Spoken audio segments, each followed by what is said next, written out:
And you should have eaten your greens. Now, thank you very much for having me along again.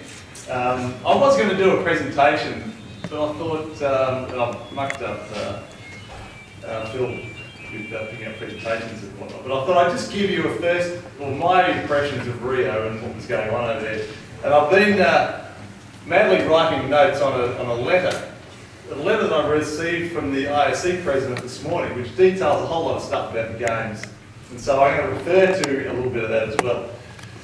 And I'm going to cover off Rio, and it was incredibly challenging. The most challenging games that there's been, I would say. And talk a bit about Rio, talk about some of the issues over there, the role of the IOC and the IOC staff, which did an incredible job. And also, I'll talk a little bit about that. The Australians and our performances, and some of you in this room probably think they were fantastic, and congratulations, and some in this room probably think, it was a bloody disaster. So there's probably a lot of you in between, and and where that sits, and sort of how we reconcile that. And then I'm going to talk about the makeup of the IOC, which is a pretty unique thing to be involved in. Anyway, so Rio, and I must say, as I'm going along, feel free if you want to clarify anything or ask a question about a particular point that I'm making, go for life. Just make it as informal and as interactive as possible. So Rio, they were awarded the game 7 years ago. And 7 years ago, iron ore was probably $150 a tonne, and oil was nearly $100 a barrel. And Brazil was the B in BRIC economies. They were, the South American economy that was absolutely flying, along with Russia, India, and China. The B was the BRIC, and to award the games, it was the chance to give the games to South America, or award the games to South America, and to open up the importance of sport in that region. Cities use it as a fantastic excuse to build infrastructure as well. So to get the games in an environment where their economy is absolutely flying, iron ore is very, very important for them, and oil as well. They just made some discoveries off the coast.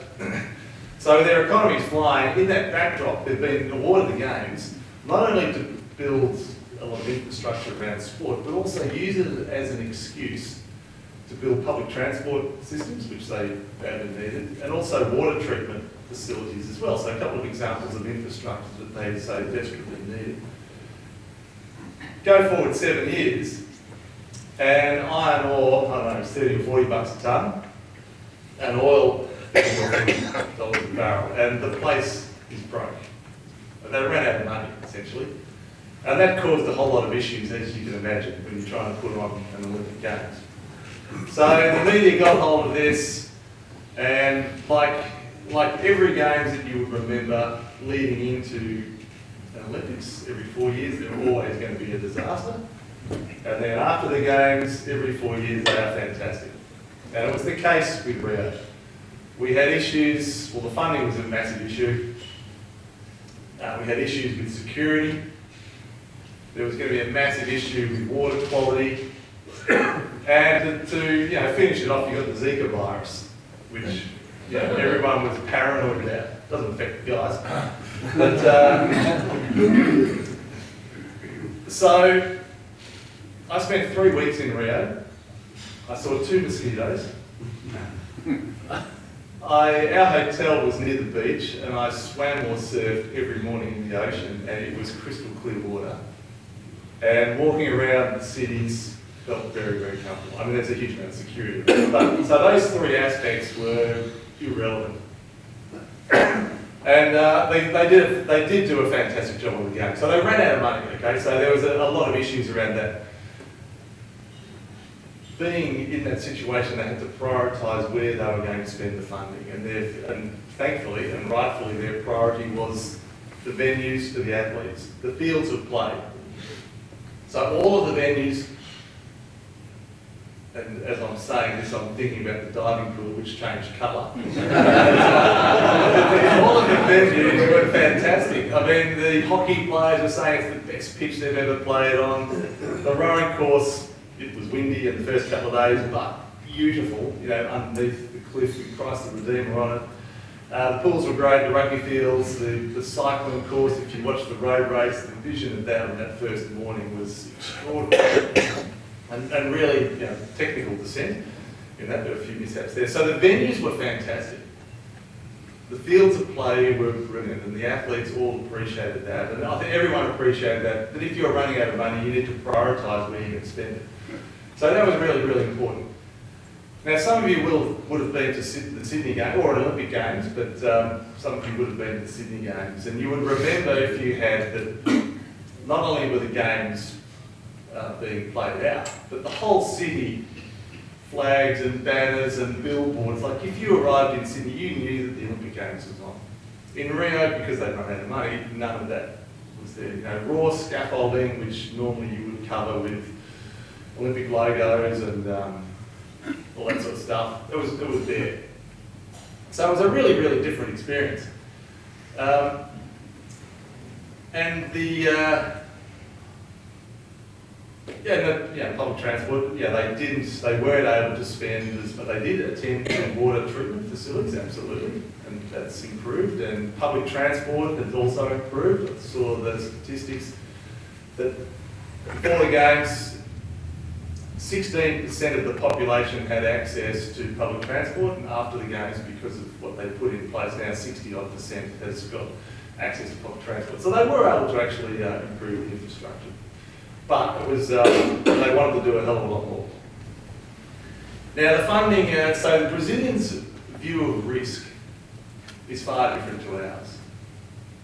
If something requires a day to be built, and you need it on a certain day, we build it a month out, test it, and deliver it. The Brazilians will build it a day out, and just trust that it's going to be fine. So it's a completely different mindset when you've got staff members of the IOC who are Swiss, who, you know what the Swiss are like, and when they're trying to deal with the Brazilians, I mean, you've got this incredible cultural divergence. So this manifests, the best example of this is the Olympic Village, which is a fantastic village. If you saw some of the images of it, beautifully laid out. The buildings are, because they turn it into a residential area afterwards. They take the opportunity to use it for developing new residency. So beautiful buildings, great activity areas within this sort of hub of buildings, little creek running through it, no mosquitoes. Tennis courts, soccer fields, all the infrastructure around it, a really nice residential area. But they didn't pay the tradespeople for the last 3 months. And some of the plumbers thought they'd get retribution on the organising committee. So on an ad hoc basis, they were concreting up the sewer pipes. So, just to get back, they weren't being paid, so we'll concrete up a few pipes. So, as teams would arrive into the village, and Australia was the first ones in there, and you would have seen in the papers the pictures. It was like a bloody bomb site, building site. There was stuff everywhere, and so they cleaned all that up, and then when they started turning showers on and flushing toilets, they got a big surprise that nothing was going down the drains because they were full of concrete. So the tradies, on an ad hoc basis, had concreted up various drains, and no one knew where they'd done it. So as each country would come in, it was like Russian roulette. You're not going to flush the toilet because who knows what's going to happen. So the Brits, they gave up a couple of accreditation. Or some accreditation to full-time plumbers. They had 2 full-time plumbers as part of the British team just to fix things as they were going on and trying to manage all of these things. So there was a lot of issues like that. There was I've got a photo in my phone. I don't know where it is, but someone sent it to me, and I can't remember who sent it to me, but it's in my phone somewhere. And it's a photo of a roof space, so the gap between the ceiling and the floor below. Because during construction, a tradesperson had realised that the roof was leaking. And so they fixed it. Anyway, when I think it was the US team, when they were in the village, the roof started leaking in one of the levels. So they got one of the, someone to get in there and get into the roof space and have a look to see if they could fix it. And they peeled the plaster back, we got in underneath, looked up inside, and the tradesperson a month ago fixing the leak, there were 3 leaks, had hung 3 buckets in the roof space and then so, those buckets fill up and stuff, it's not it was stuff like this all the time. And anyway, so to get on top of that, I mean, as I said, it was the most challenging games, for sure. And I was in a breakfast meeting one morning, and a New Zealander, Kit McConnell, is his name. He's the director of sport at the IOC, and he was sitting next to me, and he looked at his phone. I could see him looking at his phone, and he just put his head in his hands. I said, "Mate, what's up?" He goes, he said, "You know how the triathlon is starting tomorrow?" I said, "Yes." And he said, "Well, they haven't built the starting pontoon yet, so I've got to go." So every day it was something, it was this tolerance of risk, or their risk tolerance was incredible. And if something only needed one day to be built, then they'd leave it till the last day. And the IOC staff, so the IOC committee, and then about 250 staff, games department, sport department that sit underneath that. So the committee make the decision. It's like the board makes the decision and the staff actually have to do it. They had moved, the sport department and the games department had moved to Rio 3 months before the games. So about 30 people out of Switzerland to Rio just to finish the bloody thing off, to get it done. So and they were working incredible hours just to try and deliver the games, and to do it on a day-by-day basis. Every day it was like, great, we got that one out of the way, what's next? What do we have to fix, or what do we have to help to deliver the games? So it was incredibly challenging. As I said, I was there for 3 weeks, so the first week, a whole bunch of meetings, and we had the Russian issue. And it's like the good old days of East Germany, it's state-based, state-sponsored, state-organised, systematic doping. And so I'll sit on the Athletes Commission. We made a recommendation to the Executive Board to, knock out the entire Russian team.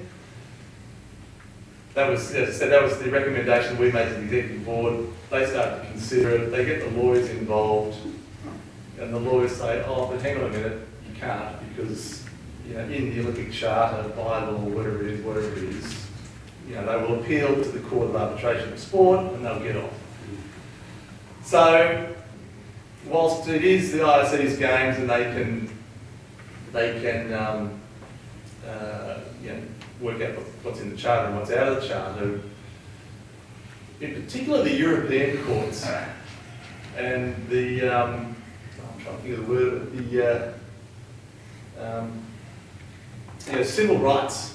The Europeans, they're really strong on that. So there's a doctrine of proportionality, because all the athletes want a life ban.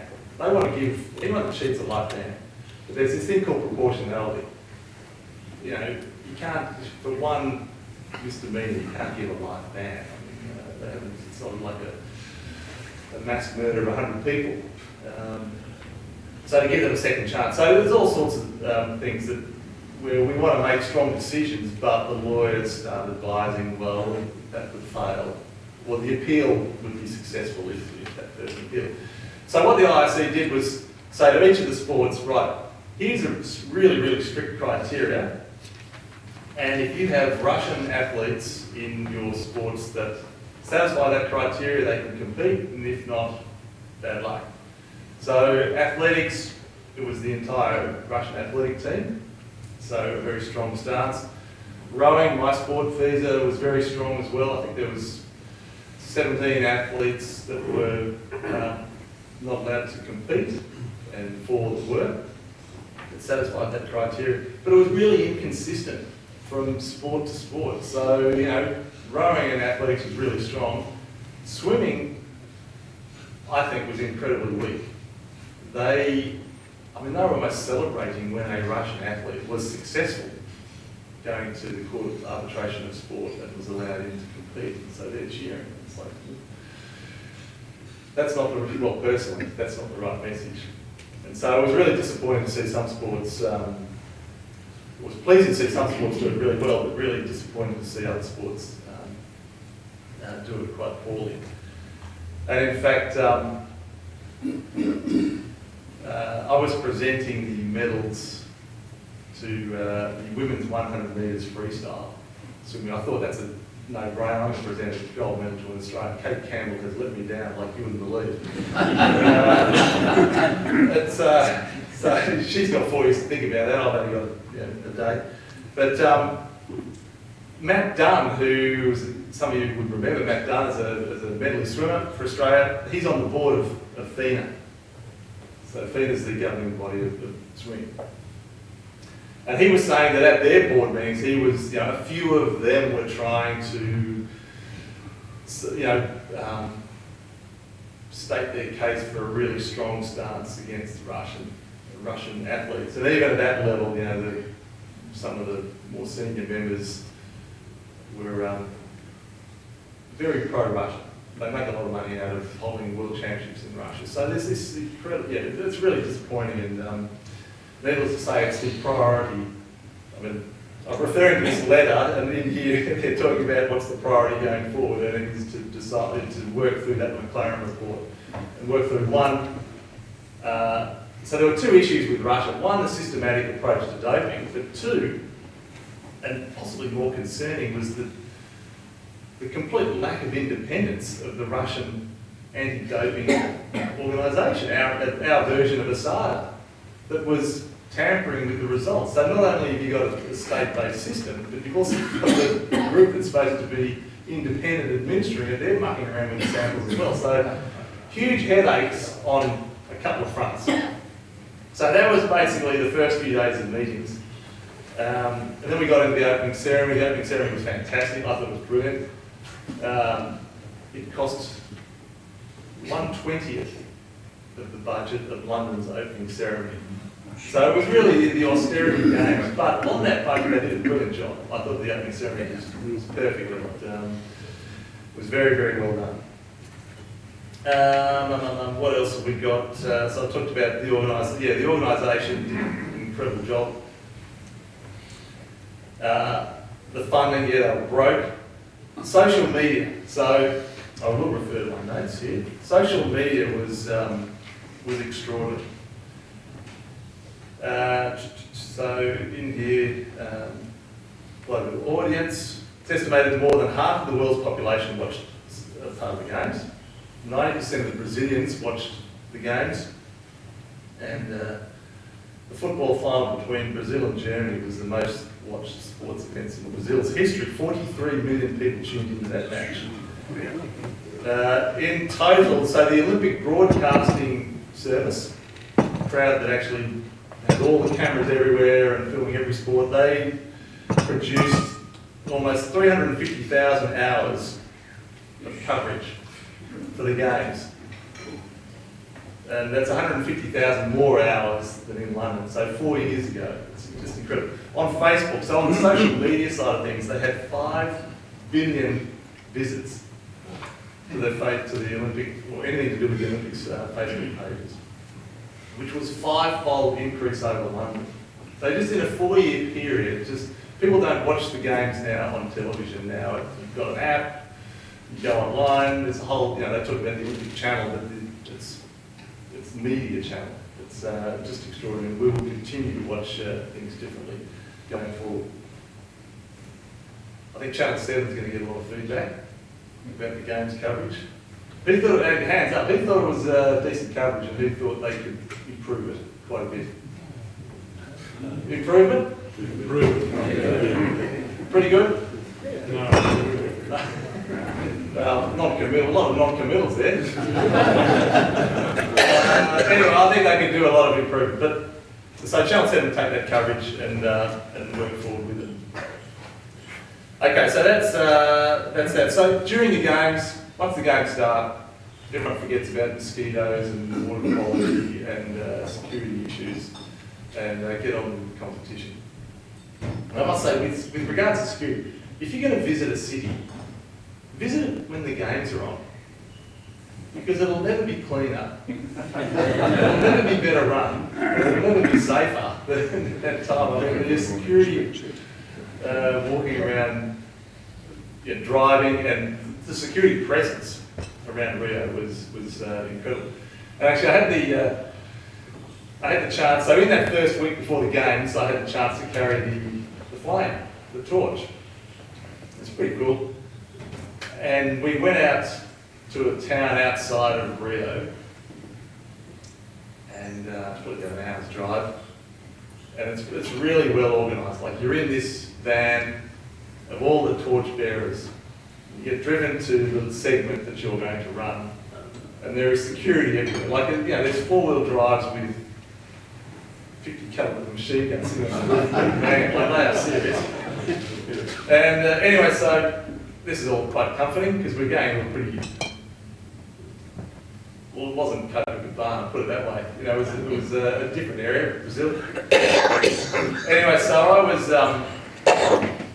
You're in part of this very secure, very well organised package, and you come to the point where you're going to receive the flame from this incredible guy who started up micro-lending in Bangladesh. Unbelievable story. Anyway, so I received the flame from him, and then ran 400 metres down the road and lit the next person's flame. So that was all incredibly well organised.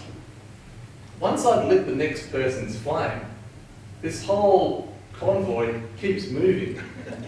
And I'm left standing in the street with this flame. They've done that part really well, but the follow-up and all these Brazilians, it was really cool because you were starting to appreciate the spirit because I was mobbed. Like, it was a little disconcerting to start with, like about 300 people just swarming all around you, wanting to touch me and touch the flame, and myself and my interpreter were there, and that was it. My wife had lost her kids at this stage, so she was off trying to find them too. But so I was on my own, and we are there surrounded, like I'm tall, surrounded by people Jeff size. These tall dwarves all around me, trying to reach up and touch this thing. And my wife finally found our children and me, and it's got this fantastic photo of me standing here just with a swarm of people. As I said, it was disconcerting to start with, but then you just saw the enthusiasm and the passion that they had for the games, and irrespective of all the negative media and the commentary about Brazilians and their ability to host the games, they were so pumped to be able to, and it was really gratifying to see that firsthand.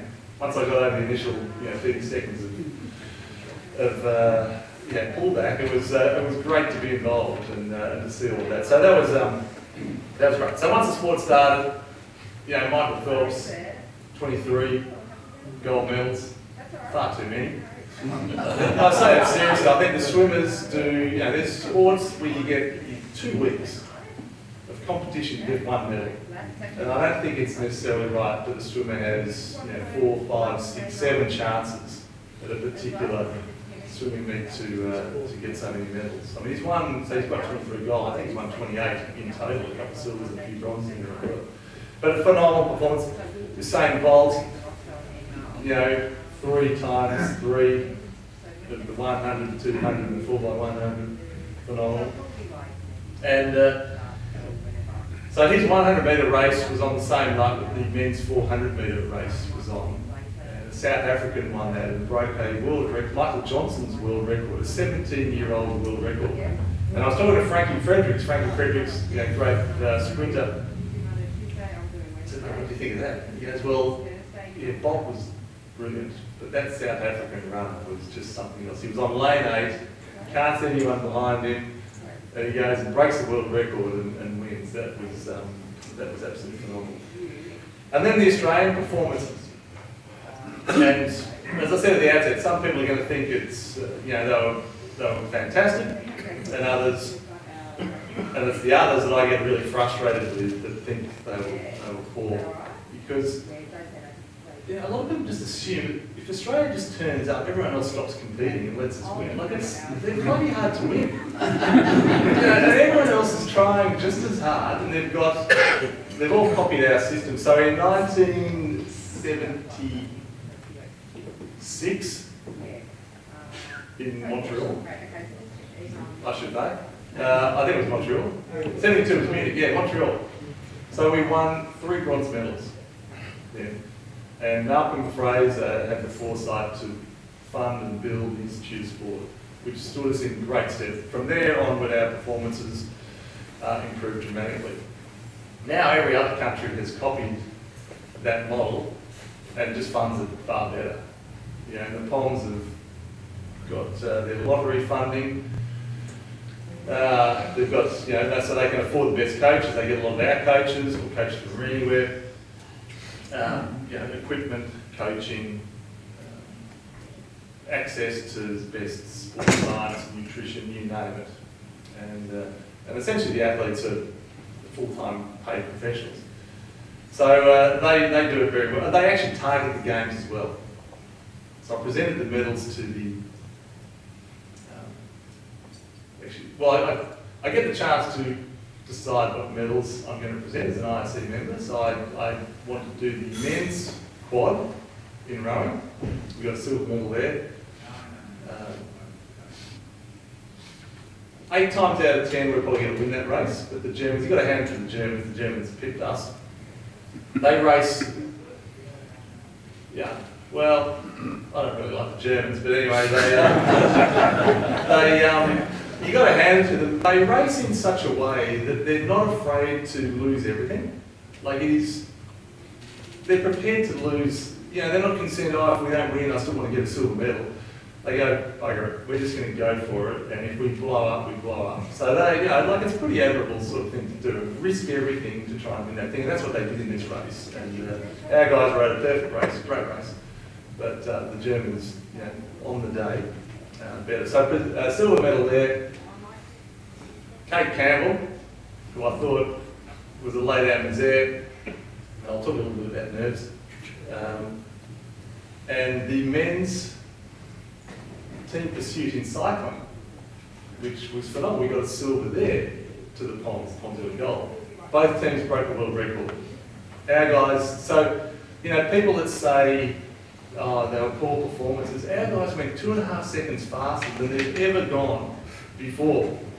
Broke the world record and missed out by, I think it was like 0.2 of a second or something like that over a 4-minute race. Like tiny margins. And so to say, it's a failure, when they've gone through that, they've blown their own Australian record out of the water and broken the world record and still come up short. I mean, that is a fantastic Olympic competition. When I had a chance to do a fourth ceremony, so a lot of the IOC members, they all get a bit bored and they go home in the second week. So they're looking for, the older folk, they're looking for, they go back to their tax havens. So they're looking for, and I say that facetiously, they're looking for people to present the medals. So I went to do the 85 kilo freestyle wrestling. And they are a different breed. They've got these massive eyebrows, or scar tissue over their brows. They don't have any ears, just little moles. And they've got a secret handshake. Well, not a secret handshake, they've got a special handshake. And wrestling, they don't use the headgear, so when they go into the clinch, the head is just grinding against the other person, and so hence the ears and the eyebrows. But when they go and shake someone's hand, they shake their hand and then bump heads at the same time. So I thought that was interesting. They saw, I mean, one look at me and thought, he's not a wrestler, so that is quite When the president said, it's quite funny, he said to me before I went up there to present the medals, he goes, just, listen, when you get close, don't make any sudden moves. And I presented a different clientele as well, a Turkish person, a Russian one, Turk was silver, and Uzbekistan was third. So and these guys, yeah, they're pretty serious. Anyway, so I mean, swimming. Everyone watched the swimming, and we saw some fantastic results. Matt Gordon win the 400 on the first night, and then publicly call out the Chinese guy who came second and called him out as a drug cheat, which is true. He had been sanctioned, and I think, and Michael Phelps absolutely backed him up as well on that. And I think when athletes start to, when the peers start calling out each other, that's when you actually get some change and respond. So when your peers are calling out cheats, and the crowd are absolutely responding to that, I think that's when it increases the momentum of the whole protection of clean athletes movement. So anyway, so Matt Gordon, great swim. And then Kate Campbell, the Campbell sisters, Kate and Bronte, and I was presenting these medals. Again, because you're trying to tick off all the ones that Australia's going to go well. And this whole thing about nerves and tension and anxiety, I mean, she broken the Olympic record in the heat, broke it again in the semi-final, and yet came to the final, and it was a ball of nerves. And she's won, she was in the 4x100 metre freestyle, swam beautifully to win on the first night. So she's already got a gold medal alongside her on a bedside table in her room. And yet to come out, and it's the expectation, her own expectation, but Australia's expectation. And the fact that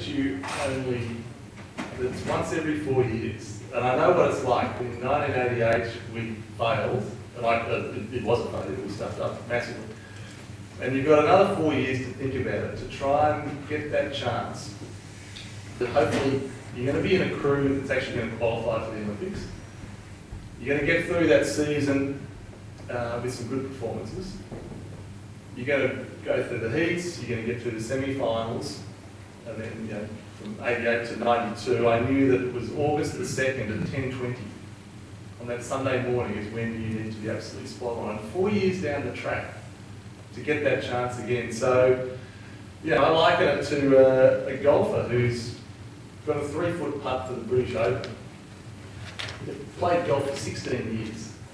They've come from playing with their parents to going through the junior ranks to maybe a scholarship over to the US, turning professional. Finally, they're in contention with the US Open. They've got a 3-foot putt to win the thing. Now, 999 times out of 1,000, that's a no-brainer. But when in the mind you start thinking, I should make this. If I don't make this, I'm going to look silly. If I don't make this, I'm not sure when I'm going to get this chance again to win a British Open. Absolutely. You start thinking about the result as opposed to the process of just take the putter back and hit the thing. It's not that hard. Same thing in swimming. All she's got to do is dive in, swim like she has swum every single time before, and she will be flying. But obviously, all of these other thoughts start to come into her mind. And in fact, if she had won a medal, she would have been disqualified. Because in that race, she was standing on the blocks, and she actually moved. So she's in the starting position, and she's actually rolled forward and then corrected herself. And you are not allowed to move at all on the block. So I was presenting the medals with Matt Dunn, and we spoke about it, and he said, there would have been a protest, and she would have been disqualified. So she's got 4 years and she's a great girl, awesome girl. But she's got 4 years to think about, that missed opportunity and whether she will actually, get that chance again. And so, she absolutely disappointed. And I think she said to one of the reporters that, she took it well. She just said that's possibly the biggest choke in Olympic history that you've ever seen, and she's called it. And, whether it is or not, I don't know, but it certainly affected her performance. Yet on the other hand, in the men's 100 metres, McAvoy was supposed to win. I think he finished 6th or 7th. And Kyle Chalmers, who wasn't, has responded really well to that environment and that situation and come out on top. So, it affects people in different ways.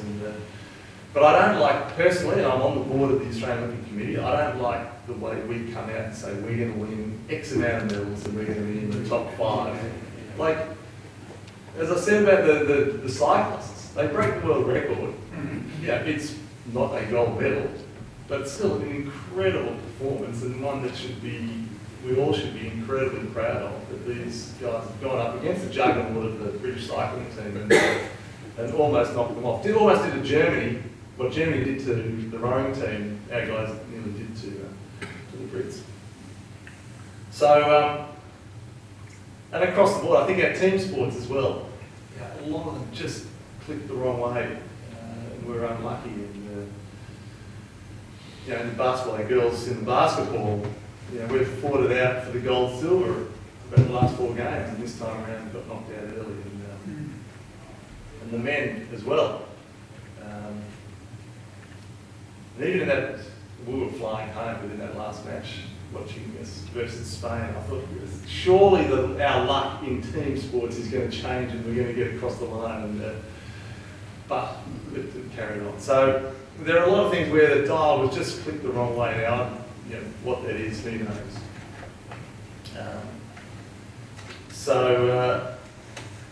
But we are relatively underfunded compared to every other nation. We all scream blue murder about performances, but when it comes time for the government to go, if everyone's unhappy, then we've got to do something about it.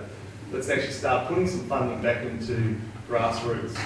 Let's actually get primary schools to put sport and PE back onto the curriculum.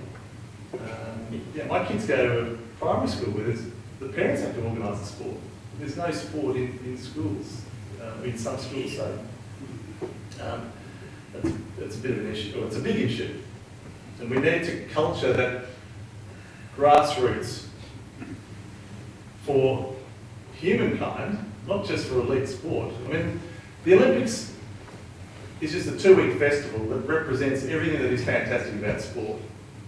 It's, the Olympic Village is a phenomenal place. You've got Palestinians and people from Israel side by side in the village because of sport, no issue. You've got every race, colour, creed, religion in there, and because of sport, there's no issue whatsoever.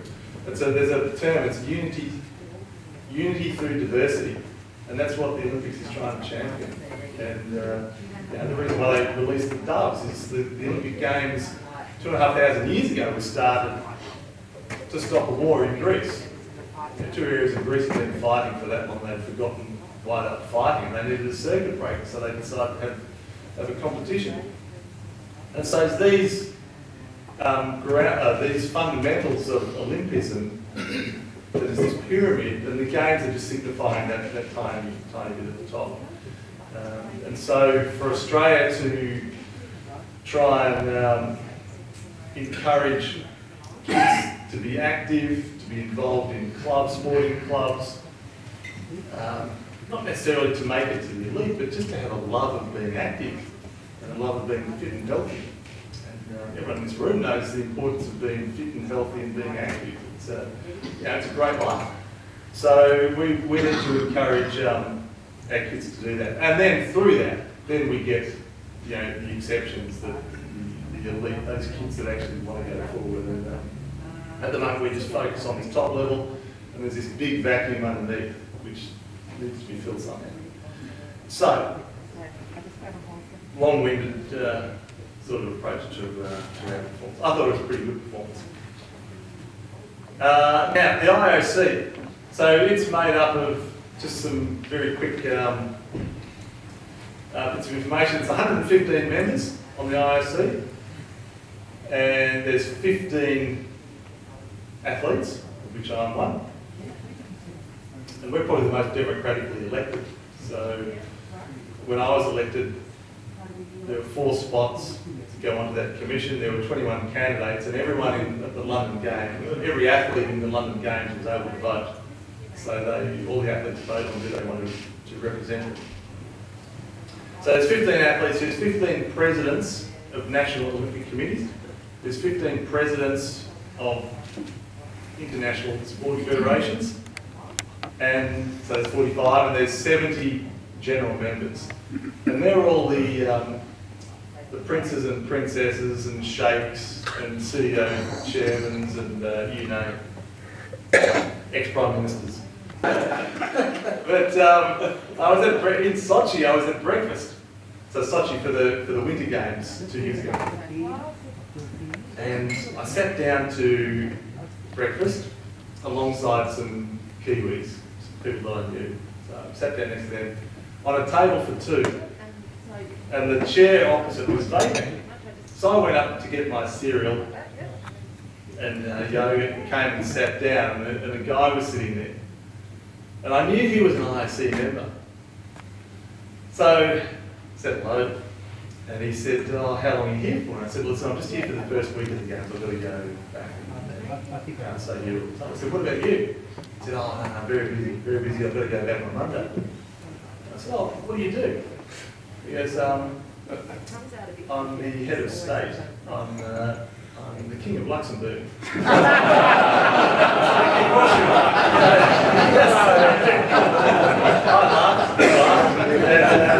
It's great being Australian. He said, "Look, we've got no idea about this sort of stuff."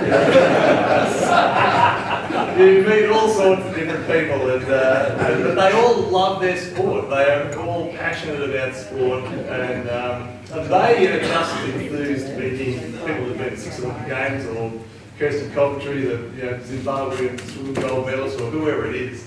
They love to meet us just as much as we think it's pretty cool to meet these people as well. So that's the makeup of the IOC. It's so I sit on 3 commissions: the Athletes Commission, the Program Commission, which looks at what sports come in and goes out of the games, and on the Marketing Commission as well. So both of those are pretty good commissions to be on. I heard the term golf mentioned. It was a fantastic tournament. It was unbelievable. And so I thought it added so much to the game to see 2 of the best players, Justin Rose and Henrik Stenson, coming down the 18, lined with, ringed with people. Mind you, the people had no idea about golf because Marcus Fraser was in that final group, and coming up the 18, his ball just rolled near the right-hand edge of the fairway. And some guy with a Mexican flag wrapped around his neck ran out and grabbed the ball and bolted. It wasn't the first time, it happened about half a dozen times. So the people loved it, all the locals loved it, or whoever was there, but they didn't really know the etiquette of the game. It was like baseball, you catch the ball and take off. So, I'm on that commission, and then the Marketing Commission. So just to finish up, if we've got time for I assume we've got time for questions. Yeah, a few questions. So the IOC, it generates about $5.5 million over a 4-year period, and unlike FIFA, Soccer Federation, 93% of that funding goes back to sport in some form or another, whether it's to an international federation, whether it's to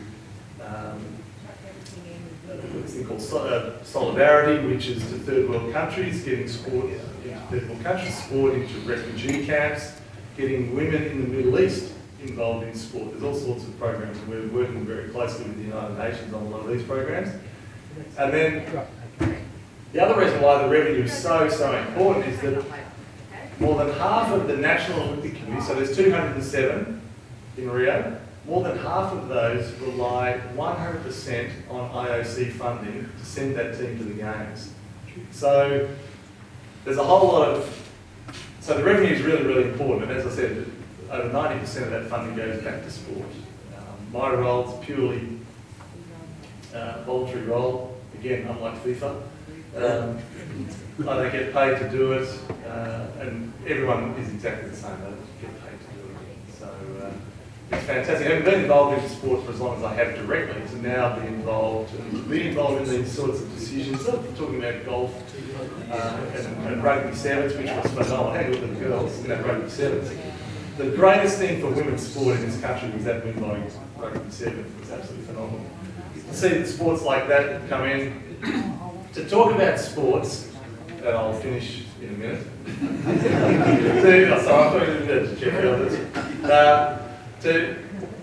So in Tokyo, there's a new format going forward from Tokyo onward that each host city can introduce some sports that are relevant to that city. So there's 310 events, 310 sets of medals handed out, and there's 10,500 athletes, and they're sort of broadly the limiting factors. On top of that, Tokyo can introduce some additional sports, and Tokyo wanted baseball, softball, and karate. And baseball, softball, really expensive. The Japanese have got the infrastructure for it. But we wanted to introduce some youthful sports, like the Winter Games, where you've got the traditional alpine events, but then you throw in snowboard and skiing, cross and half pipe. That's fantastic. Big air events, brilliant. The combination of really, sort of those extreme, really youthful sports with the traditional alpine events. So the Summer Games is trying to go down that path. So we said to Tokyo, well, you can have those sports, but you've got to have surfing, skateboarding, and rock climbing.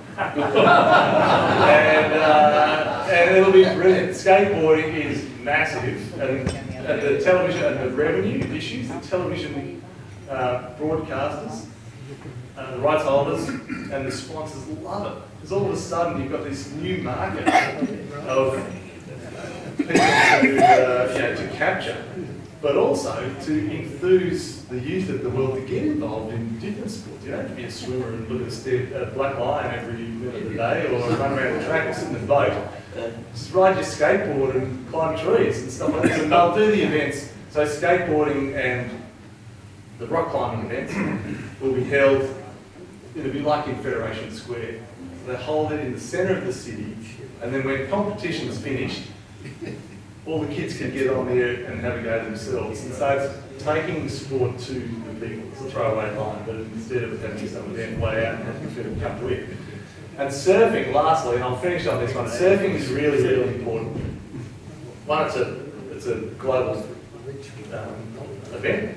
Two, Australia will do really well at it. But three, it's really important for the Japanese. They're a coastal community,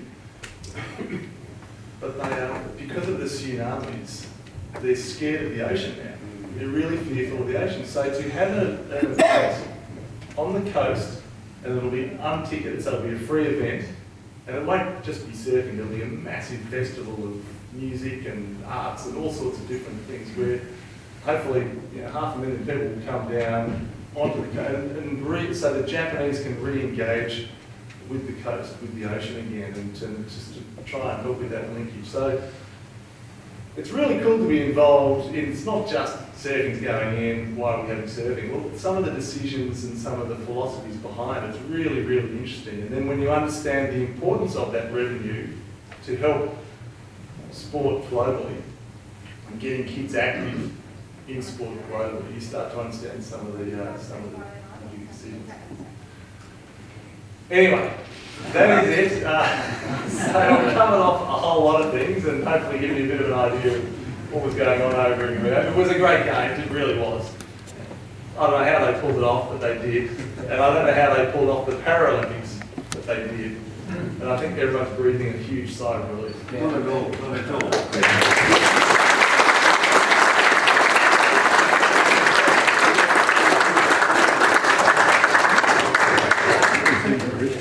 James, Alan Trumbull, one of the criticisms that we mentioned in the Australian public is that have we been sending too many people to the Games that don't have a chance of being in the medal list? The argument goes that the Americans, you have a qualification 6 months before the game, and you must make the time set by them. Yeah, we do. I mean, the question's around qualification, and we do, as far as I know, in rowing and swimming, and athletics actually, there is a really strict criteria, and basically you're selected on the basis that there's a high probability that you'll make the A final. So in rowing that's top 6, and in swimming that's top 8. And in athletics it's really harsh. I mean, athletics is really tough. Everyone runs or everyone jumps. So it's much broader based. So they're really strict criteria. So that's to get you in that final. And the final might be, for the long distance event in athletics, it might be 15 or 20 people. So I think but then the the team events, our hockey team went in as ranked number 1. They guys that they've got knocked in the quarterfinals. So you can have all the qualifications in place, but again, the gap between qualification, and I think, so Australia, we do select really early. The Americans actually select really late. Their swimming team, they select 3 or 4 weeks before the game. So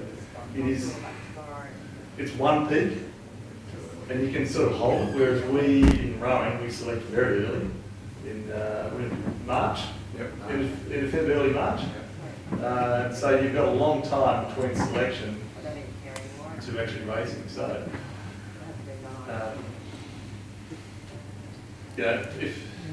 it's hard to say what's right. I take your point, qualification is really good, but I think we do actually have that in place.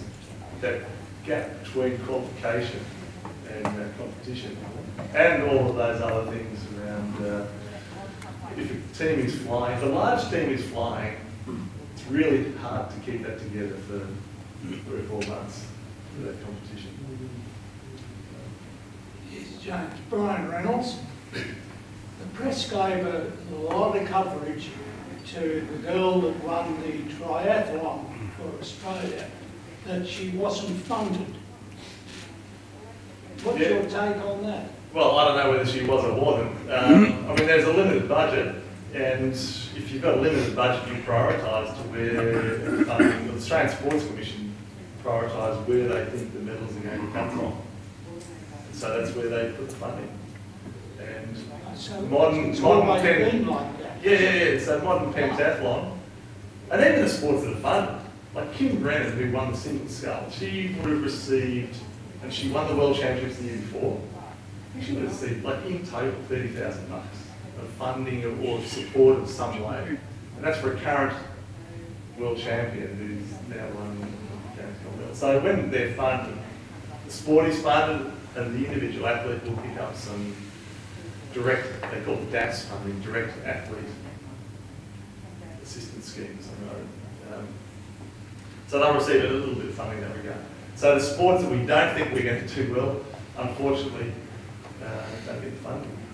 But then she was Esposito. She was a fantastic story. I mean, the family sold the house, moved to Hungary for training purposes. And that event is a lottery. Like the horses, you don't go with your own horse. There's just a pool of horses, and you put your hand, pick out a number, and you either get Farlap or something that's dragging your cart down Boomer or something. One more question, John. John Green, James. As an IRC delegate, are you elected for a period of time? And secondly, if you are, can you be re-elected, please? I am. I go from 8 years, so from London through to Tokyo on the Athletes Commission. And I can't be re-elected on the Athletes Commission, but I could be put forward in another capacity. But they're starting to, it was very pleasing, they're starting to really target areas of need. It's, again, like a board, you want people with different backgrounds and different levels of expertise in different areas. So they're really starting to target that.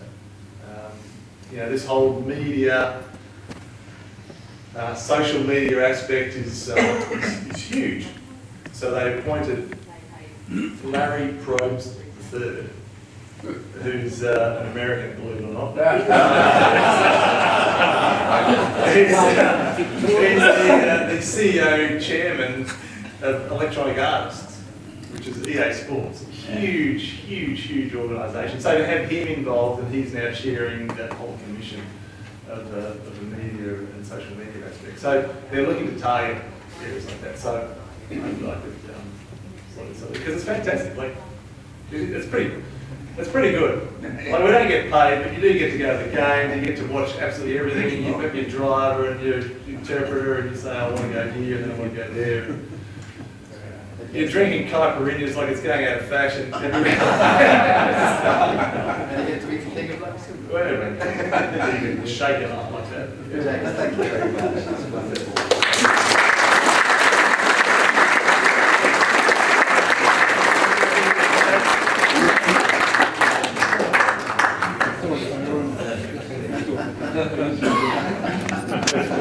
Pleasure. Thank you. I always like to see everyone. James was on a humorous quiz show just before going to the games.